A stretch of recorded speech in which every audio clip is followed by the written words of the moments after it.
Assalamualaikum warahmatullahi wabarakatuh. Selamat bertemu kembali anak-anak kelas 11. Pada kesempatan ini tentunya kalian dalam keadaan sehat walafiat. Mudah-mudahan kalian selalu dilindungi Allah Subhanahu wa taala. Dan tentunya setelah kita mempelajari bab pertama dan pada pertemuan kali ini kita akan mempelajari bab kedua, yaitu sistem dan dinamika demokrasi di Indonesia. Oleh karena itu, perhatikan gambar berikut. Gambar di atas adalah kegiatan pemilihan umum. Pemilu merupakan sebuah upaya untuk mewujudkan kedaulatan rakyat.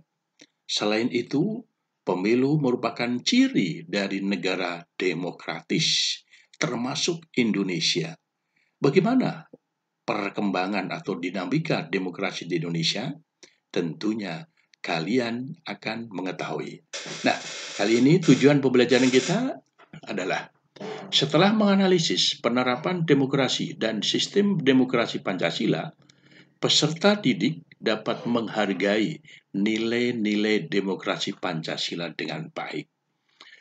Yang kedua, melalui telaah buku dan media cetak ataupun elektronik, peserta didik dapat melihat serta menyimpulkan sistem dan dinamika demokrasi di Indonesia sesuai Undang-Undang Dasar Negara Republik Indonesia tahun 1945 dengan benar.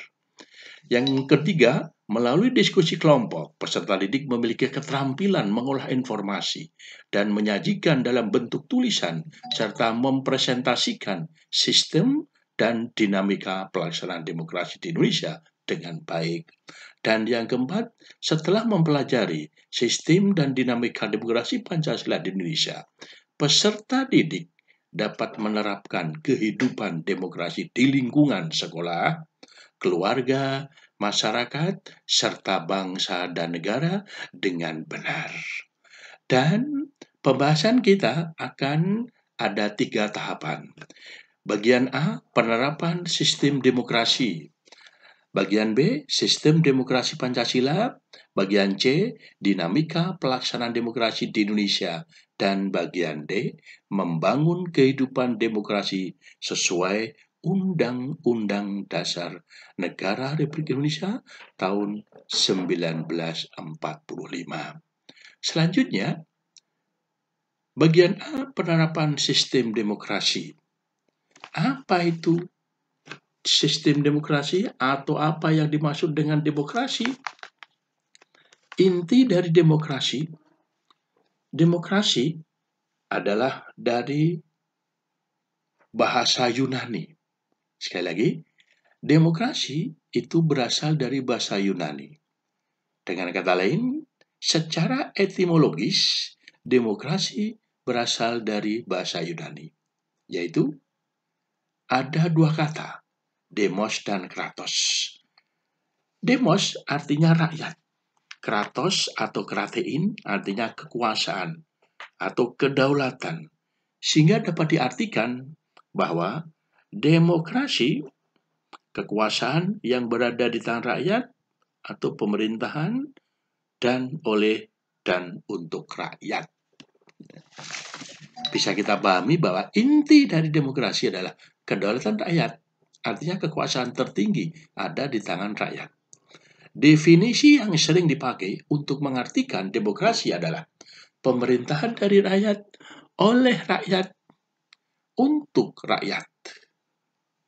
Hal ini dikemukakan oleh Abraham Lincoln. Lantas bagaimana prinsip macam demokrasi dan ciri-ciri demokrasi? Untuk itu, perhatikan tayangan berikut ini. Ya.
Nah, itu tadi tayangan yang terkait dengan gambaran demokrasi.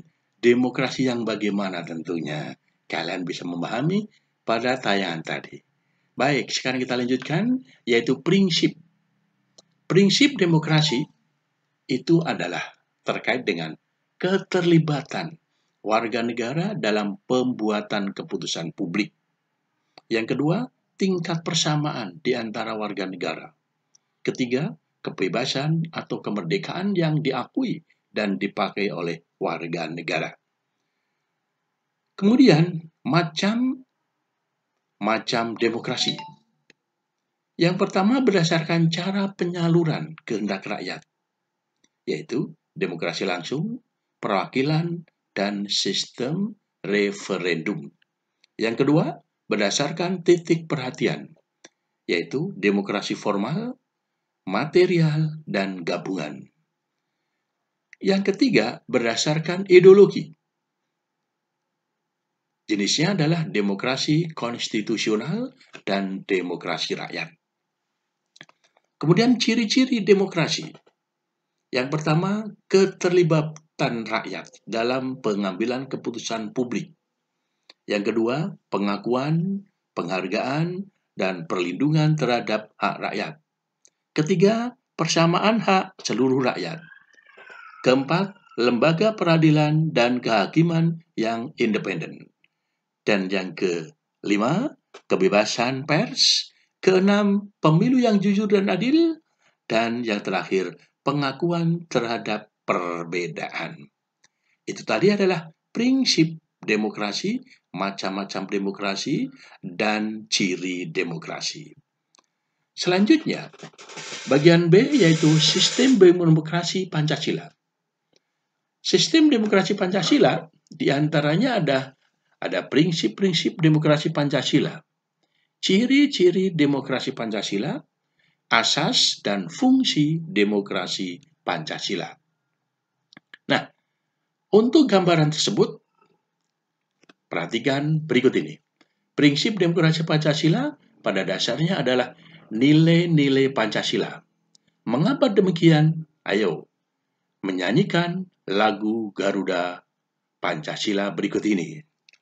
Baik, kita bersama-sama kita nyanyikan lagu kebangsaan, lagu wajib Garuda Pancasila yang dikarang atau sebagai adalah Bapak Sudarmonoto. Baik, kita mulai. Garuda Pancasila, akulah bandukungmu, patriot proklamasi, sedia berkorban untukmu. Pancasila dasar negara, rakyat adil makmur sentosa, pribadi bangsaku, ayo maju, maju, ayo maju, maju, ayo maju, maju. Itu diantaranya lirik Garuda Pancasila. Walaupun tadi maklum salah pada waktu Bapak menyanyikan, tentunya kalian bisa memahami lirik lagu Garuda Pancasila. Berikutnya adalah prinsip-prinsip demokrasi Pancasila. Prinsip demokrasi Pancasila diantaranya adalah demokrasi yang berketuhanan yang Maha Esa. Yang kedua, demokrasi dengan kecerdasan. Ketiga, demokrasi yang berkedaulatan rakyat. Keempat, demokrasi dengan rule of law. Yang kelima, demokrasi dengan pemisahan kekuasaan negara. Kemudian, demokrasi dengan hak asasi manusia. Berikutnya, demokrasi dengan pengadilan yang merdeka. Dan demokrasi dengan otonomi daerah. Kemudian, demokrasi dengan kemakmuran. Dan yang terakhir adalah demokrasi yang berkeadilan sosial. Kemudian, ciri-ciri demokrasi. Ciri demokrasi Pancasila Yang pertama adalah kedaulatan ada di tangan rakyat. Kedua, berdasarkan kekeluargaan, musyawarah, dan mufakat. Ketiga, keselarasan antara hak dan kewajiban. Keempat, penghargaan hak asasi manusia atau HAM. Kelima, tidak menganut sistem monopartai. Berikutnya, tidak mengenal diktator mayoritas dan tirani minoritas. Berikutnya, mendahulukan kepentingan rakyat. Kemudian, aspirasi disalurkan melalui wakil rakyat. Dan yang terakhir, tidak mendukung demonstrasi yang berujung kerusuhan. Itu adalah ciri-ciri demokrasi Pancasila. Kemudian asas dan fungsi demokrasi Pancasila. Asas demokrasi Pancasila yang pertama adalah asas kerakyatan. Kedua, asas musyawarah. Sedangkan fungsi demokrasi Pancasila yang pertama adalah menjamin keikutsertaan rakyat dalam kehidupan bernegara. Yang kedua, menjamin berdirinya negara Republik Indonesia. Ketiga, menjamin tetap tegaknya NKRI berdasarkan sistem konstitusional. Yang keempat, menjamin tegaknya hukum yang berasal dari Pancasila. Dan yang kelima, menjamin adanya hubungan yang sama, serasi, dan seimbang antar lembaga negara, serta menjamin pemerintahan yang bertanggung jawab. Itu adalah asas dan fungsi demokrasi Pancasila. Berikutnya, dinamika pelaksanaan demokrasi di Indonesia. Dinamika pelaksanaan demokrasi di Indonesia ini terdapat 5 periode. Periode yang pertama yaitu pada tahun 1945 sampai 1949, di mana demokrasi pada periode ini baru terbatas pada fungsi pers yang mendukung kemerdekaan. Artinya belum dilaksanakan yang sebenarnya. Kemudian periode tahun 1949 sampai 1959, pada periode ini terjadi 2 kali pergantian Undang-Undang Dasar, perubahan bentuk negara, dan sistem pemerintahan. Kemudian periode tahun 1959 sampai 1965, di mana periodisasi ini adalah pada waktu itu bangsa Indonesia menganut demokrasi terpimpin dengan ciri-ciri terbatas peran partai politik, terbentuknya DPR GR atau DPR gotong royong, lemahnya hak dasar manusia, tidak adanya kebebasan pers, dan sentralisasi kekuasaan. Sementara pada tahun 1965 sampai 1998, pada periode ini pemilu dilaksanakan secara periodik 5 tahunan. Terjadi penyederhanaan partai politik dan mencuatnya kasus korupsi, kolusi, dan nepotisme dalam pemerintahan. Tentunya kalian, apa itu korupsi, kolusi, dan nepotisme, atau dengan kata lain KKN?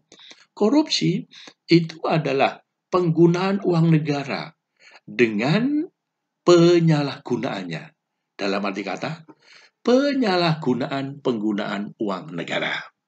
Kolusi artinya yaitu menerima suap. Dengan kata lain, menerima amplop atau menerima uang dari orang lain untuk mengharapkan agar bisa diangkat menjadi pegawai, agar bisa diangkat menjadi pejabat, dan lain sebagainya. Itu kolusi. Sementara nepotisme artinya adalah kroni atau keluarga. Segala sesuatunya didasarkan pada keluarga, pada kronik-kroninya dalam pemerintahan. Itulah yang dikatakan KKN. Ini terjadi pada periode 1965 dan sampai dengan 1998. Dan Tahun 1998 sampai sekarang, pada periode ini terjadi reformasi. Reformasi atau dengan kata lain perubahan yang sangat cepat, perubahan yang besar-besaran. Nah, perubahannya apa? Di antaranya adalah amandemen Undang-Undang Dasar NRI tahun 1945. Ini ada 4 kali perubahan, yaitu amandemen pertama, kedua, ketiga, dan keempat. Kemudian pembentukan Komisi Pemberantasan Korupsi dan jaminan kebebasan pers serta jaminan berpolitik. Itu adalah dinamika pelaksanaan demokrasi di Indonesia. Sedangkan bagian D adalah membangun kehidupan demokrasi sesuai Undang-Undang Dasar Negara Republik Indonesia tahun 1945. Di sini ada 3, yaitu pentingnya kehidupan demokrasi, budaya demokrasi dalam kehidupan sehari-hari, dan nilai-nilai demokrasi sesuai Undang-Undang Dasar Negara Republik Indonesia tahun 1945. Nah, yang pertama, pentingnya kehidupan demokrasi diantaranya adalah sebagai berikut. Apa itu? Adanya persamaan kedudukan di muka hukum. Persamaan kedudukan di muka hukum. Artinya semua warga negara sama. Apakah itu warga negara biasa, pejabat, itu semuanya sama di depan hukum. Yang kedua adalah partisipasi dalam pembuatan keputusan. Ketiga, distribusi pendapatan secara adil. Dan yang keempat, kebebasan yang bertanggung jawab. Sementara perilaku demokrasi tercermin dalam sikap sebagai berikut. Taat hukum, mengutamakan musyawarah, melaksanakan keputusan musyawarah dengan tanggung jawab, memilih pemimpin dengan cara demokratis, dan menuntut hak setelah melaksanakan kewajiban. Kemudian nilai-nilai demokrasi sesuai dengan Undang-Undang Dasar NRI tahun 1945. Di antaranya adalah kebebasan menyatakan pendapat, kebebasan berkelompok, kebebasan berpartisipasi, kesetaraan gender, kedaulatan rakyat, rasa percaya diri, dan kerjasama. Demikian anak-anak materi pada pertemuan ini yang Bapak sampaikan. Dengan demikian tentunya kalian bisa memahami. Dan untuk itu silahkan kalian meresum atau merangkum apa yang tadi Bapak sampaikan. Dan juga silahkan kalian bisa mengagendakan atau kalian bisa mempelajari apa yang tadi Bapak sampaikan, yaitu di rumah. Kemudian tugas untuk kerjasama, yaitu tentunya kalian bisa nanti berhubungan atau bekerjasama dengan teman-teman kalian apabila ada hal-hal yang kurang jelas. Di sisi lain, apabila kalian kurang jelas, silahkan kalian untuk menanyakan atau WA kepada Bapak. Demikian, mohon maaf atas segala kekurangan, sekian aja. Dan mari kita akhiri dengan bacaan Alhamdulillahirabbil alamin. Dan kami akhiri, wassalamualaikum warahmatullahi wabarakatuh.